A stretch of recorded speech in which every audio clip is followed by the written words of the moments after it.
Good morning, everybody. It's pleasure and honor to be here, and I am grateful to ITAC for providing me an opportunity, rather another learning opportunity. See, it's jumbled. I have to go on previous slide.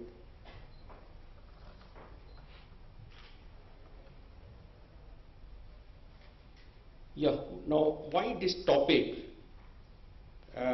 See, first a few words about DRDO. It's a Defense Research and Development Organization. We have got 50 labs working in an array of technology, starting from high altitude agricultural technology to missile technology, and 5,000 scientists and 25 support staff. And we have an IPR group at the headquarter level to deal with the entire range of IPR issues. Now, why this slide?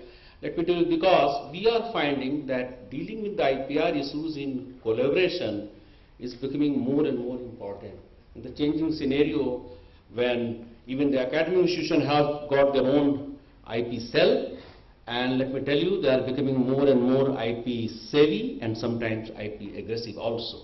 So this is one area which we find which takes more and more time of IPR group. Now, as Mr. Robert Stoll mentioned, that there has to be certainty when we are collaborating or we are funding. And as my friend Satya, during informal conversations, he mentioned that, see, in USA there is a Bedroll Act. So as far as granting aid schemes is concerned, there is some umbrella legislation which has certain provisions. For example, if a federal agency is funding to some academic institution, universities, so anything is generated during the collaboration, all IP rests with the grant institutions. Of course, federal agencies have got their margin rights, but there is nothing like that umbrella legislation in India. So as far as certainty is concerned, we have to create those certainty who owns the IP through contractual means only. Now let me tell you, here I will be dealing only with the IPR issues in collaborative R&D. A contract will be much wider. It will be covering more and more many issues, funding and who does what in the collaborations. My presentation will be limited to the IPR issues. And let me tell you, I imagine that there will be many people sitting around here or on the podium who will be knowing more than me about the subject. But let me tell you, highlight how we look at the problem from the DRDO perspective and how we try to solve the problem. Okay? Now, if coming to the ownership issues, let me tell you, if IP is generated as a part of duty by DRDO scientists, no issues. By default, ownership is with DGDRDO, the employer or the organization or Government of India. Unlike in USA, there the situation is entirely different. The inventor is the owner. Now, the second part is outsourcing. Here we have to be very careful. When we outsource some of the part and we set out the specification, that is exactly what we want. Suppose on a telescopic gun, reticule is a small item, we set the specification, give it to third parties vendor. Here we should be careful that all IP should rest with the organization. So accordingly we have to set the classes that whatever is created, again it will come back to the DRDO. Now, as far as the collaborative development concerned, collaborative parties come because they have certain background knowledge, information, and my topic will be how address IPR issues in collaborative R&D. Technology transfer, of course, is another area where the owner of IP permitting licensing to use its IP on payment basis. When you own the IP, the issues are settled here. Now, again, when IP is generated in an organization, you see, during the process of their employment, they bring experience, skills, creativity, they'll be creating documents, drawing, data, process, know-how, innovations. But if something which will be protected through legal means, patent, design, copyrights, the ownership issue is settled. But the problems comes about know-how and trade secret. But again, we don't have any issue. We are governed by Official Secret Act. So whatever is generated, we are bound by that act. Ownership lies with the organization, that is DRDO. But for many private organizations, you have, maybe they will be requiring employer-employee contract to deal with all these things. Anyway, now as for the outsourcing, let me tell you, this actual contractual provisions could be different, there could be better solutions, but it's just an example. Here, we will like to have this kind of language: the vendor hereby agrees that the contract effectively transfers, grants, conveys, assigns exclusively to customer all rights title. The point is, all rights goes back to the employer who has given the contract. For example, we have a standard policies in CARS scheme. You see, DRDO all labs for some short-term objective. Suppose there is a bigger project, and in a bigger project some small part will be developed by some academic institution. So we say CARS scheme, contract for acquisition of research services. And here the terms are very clear. We clearly mentions there is a certainty that whatever is being created by academic institution, all IP ownership will rest with DRDO. The ownership of intellectual property, whether or not legally protected, generated by contract research performed with this contract, shall vest in DRDO. Absolutely clear. However, the RSP, that is research service provider, shall receive upon demand by it a royalty-free license. That to on demand by it. It's not automatic. Royalty-free license from DRDO to use these intellectual properties for its own purposes, which purposes specifically exclude, again, sale or licensing to third parties. So it's crystal clear. We say CARS project because the philosophy is, because it's something, a small item. Here the specifications are set by our organization and some input is generated. That input has to, ownership has to be with DRDO. Now, collaboration, I need not tell this kind of gathering why collaboration is required. Let me tell you, it is very important as or at the individual level or even the organization level to leverage the others' expertise for the benefit of your organization. So, collaboration is something which you cannot avoid in this kind of work. So, I will not go in great detail. There is data, WIPO study is also there. I will not go in great detail.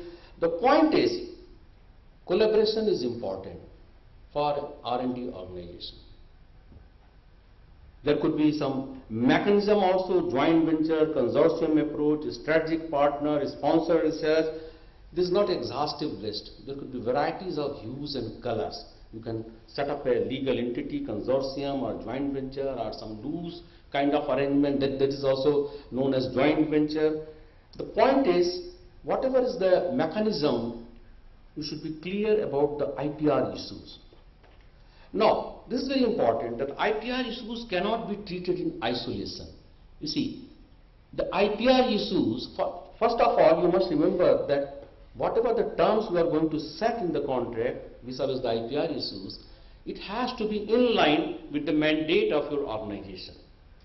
This mandate of your organization. For example, for DRDO, a defense R&D unit, the government unit, we cannot agree to a terms whereby we say that we cannot use any research generated to the collaboration for our own purposes. So access to third parties is very important as far as DRDO is concerned. So it is very important that IPR issues, whatever you decide, it has to align with the mission of the organization. Okay.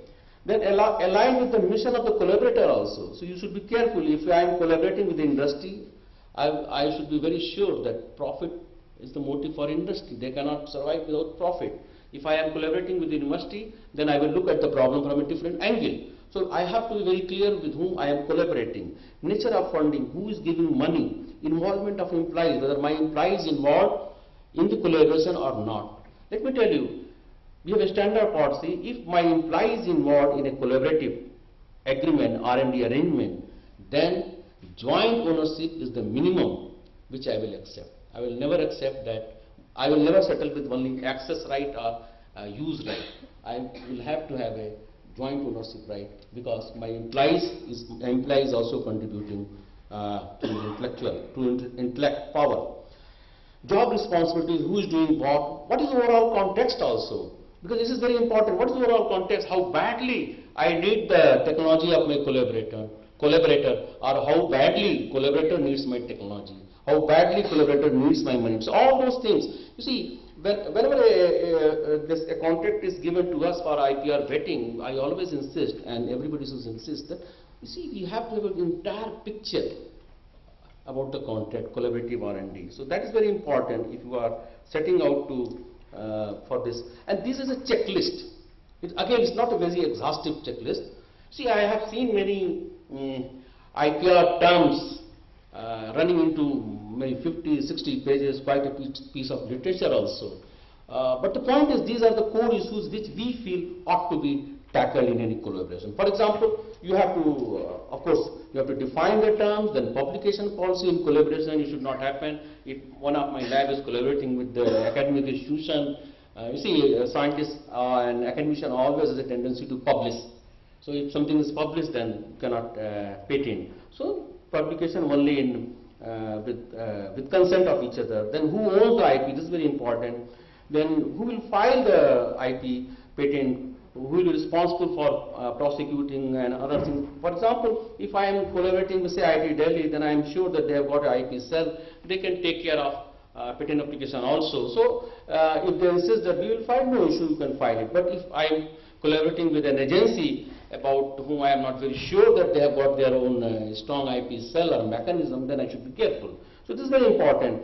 And expenditure related to filing, etc., and the licensing and infringement, these are some of the issues which we feel ought to be tackled.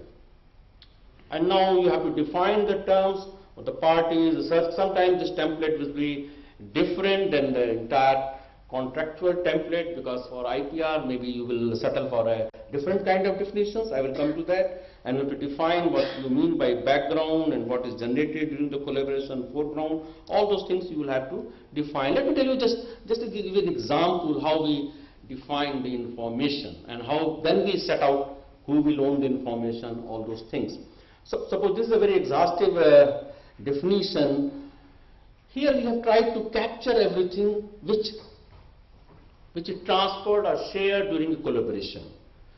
See, how do I define? Means and any information, knowledge or data regardless of form, characteristics, including but not limited of a scientific or technical nature, experimental and test data, designs, improvement, photographs, software including source code, drawings, models, method of operation, method tools, method of testing, know-how. Did I leave any term?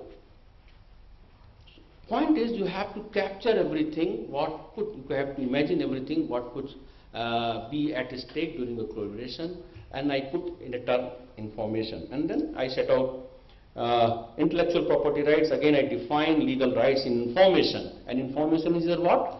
Whatever I have defined earlier.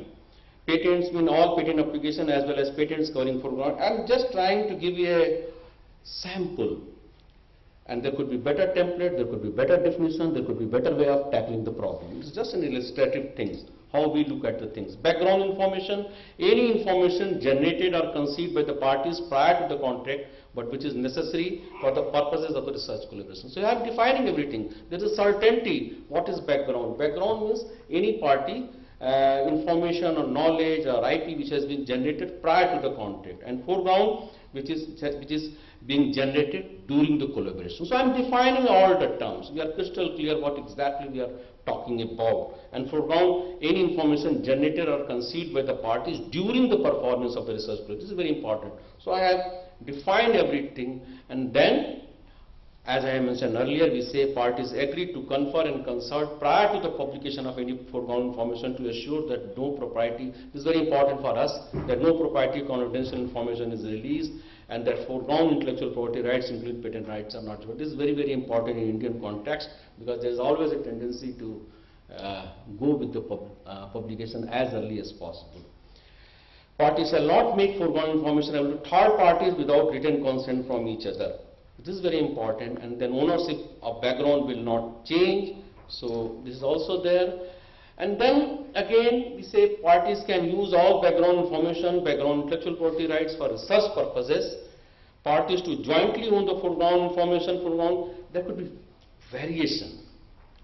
There could be slight variation. The point I am trying to highlight that these are the issues, vital issues, of course not exhaustive list, but these are the vital issues which ought to be tackled during the collaboration, and parties should be crystal clear who owns what, who is going to file IP application on IP generated during collaboration, etc., etc. Now, this is another interesting example. Sometimes we have to pay upfront to some party to have access to their background information. Suppose some prototype is generated during the collaboration. Now what happens if the prototype is successful, we are going to make 1,000 pieces, then that party should not take claim that yes, whatever you have paid, it was for only for research purposes or prototype, and if you are going to make 1,000 pieces, then pay another money. So these are the kind of problems which we face. So accordingly, we have to set out the terms that whatever price has been paid for the collaboration upfront, in order to have access to your background knowledge or background IP, that price should include for the payment for n number of pieces. Of course, it may not be very agreeable to the other party, so he has to take a call. But we would like to have this kind of provision in the contract, but that if the prototype is successful, we are going to make 1,000 pieces, then we need not pay any more money. So it depends upon the party. Okay, and then this is very important for us also, or for us, that whatever the terms we have set out, we should have full right, full access right to use the IP, whether it is background or foreground, all variations.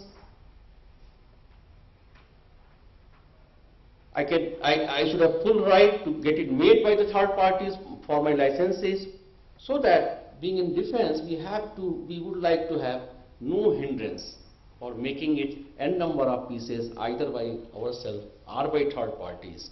So this is very important for us. It may not be important for other collaborators, but this is something which is very important for us. Let me tell you, as I told you, the CARS scheme, we say that if any money is given under the CARS project, all IP ownership with DRDO. Now, we have an entirely different policy for grant in aid scheme. It is in line with the what is the position in Bayh-Dole Act. Here we say probably DRDO is the only organization which permits granting institution. Our budget is very high as far as grant in aid scheme is concerned. We permit granting institution to own IP rights for whatever is generated during the project which was given under grant in aid scheme. Here we permit them, in fact we encourage them, sometimes we advise them, guide them also that you approach this agency to file IP application. We encourage universities and academic institutions. So we have no issue, even if we have the money under the grant in aid scheme, we have no issue, they can own the IP rights. But at the same time, since we have given the money, we should have all the access right, we have all the rights to use it for our own purposes. And of course, we would always like that party to consult us before licensing that particular thing, IP which is generated in the grant in aid project. Before licensing third party, they should get our consent also. So these are the 4 or 5 paragraphs which are there in standard terms. So we have certainty as far as the CARS project is concerned, certainty as far as the grant in aid project is concerned, and we always try to have certainty as far as the IP issue is concerned when we are collaborating with the third parties. So that's all I wanted to say. Thank you. Thank you.